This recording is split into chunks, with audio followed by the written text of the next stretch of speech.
রাজধানীর পঙ্গু হাসপাতালে চিকিৎসাধীন ছাত্র জনতার আন্দোলনে আহতদের জন্য আর্থিক সহায়তা দিলেন বিএনপির ভারপ্রাপ্ত চেয়ারম্যান তারেক রহমান। সকালে হাসপাতালে গিয়ে আহতদের হাতে নগদ অর্থ তুলে দেন দলের স্থায়ী কমিটির সদস্য সালাহউদ্দিন আহমেদ ও সিনিয়র যুগ্ম মহাসচিব রুহুল কবির রিজভী।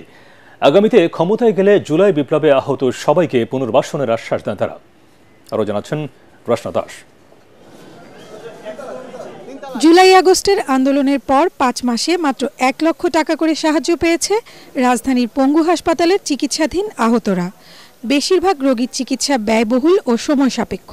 গণঅভ্যুত্থানে আহত 10ম শ্রেণীর ছাত্র নাদিম জানায়, যারা দেখা করতে আসেন বেশিরভাগ সময় সবার সাথে কথা বলেন না। সব খরচ সরকারের বহন করার কথা থাকলেও দীর্ঘমেয়াদী এই চিকিৎসার খরচ যোগাতে গিয়ে তারা প্রায় নিঃস্ব। এমনকি কোনো চিকিৎসা ভাতাও দেওয়া হচ্ছে না তাদের। আমাদের উন্নত মানের চিকিৎসা দেখ, আমরা কেউ মোটামুটি সুস্থ না, আমরা সবাই অসুস্থ। আমাদের কোনো চিকিৎসা ভালো চিকিৎসা পাইতাছি না। কেন আমরা কি দেশের বোঝা হয়ে গেছি? এই আন্দোলন করে আমাদের রক্তের উপর একজন চেয়ার। এখন তো দেখতেছি আগের মতনই বাঙালি চলতেছে, যার চেয়ার সে ভারী করতেছে। তো আমাদের কি অবস্থা হইতেছে? একমাত্র ওয়ালটন এসি দিচ্ছে 1 বছরের রিপ্লেসমেন্ট গ্যারান্টি। এ টাকা না দিতে পারলে, হে যদি নাই দিতে পারে, হে যদি ঘোষণা না করতে পারে, তাহলে নির্বাচন দিয়ে দেখ।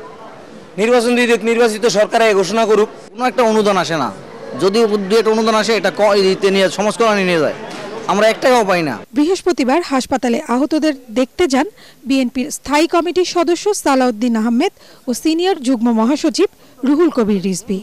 এ সময় দলের ভারপ্রাপ্ত চেয়ারম্যান তারেক রহমানের পক্ষ থেকে নগদ অর্থ সহায়তা তুলে দেওয়ার পাশাপাশি ক্ষমতায় গেলে সব আহত ও শহীদ পরিবারকে পুনর্বাসনের আশ্বাস দেন তারা।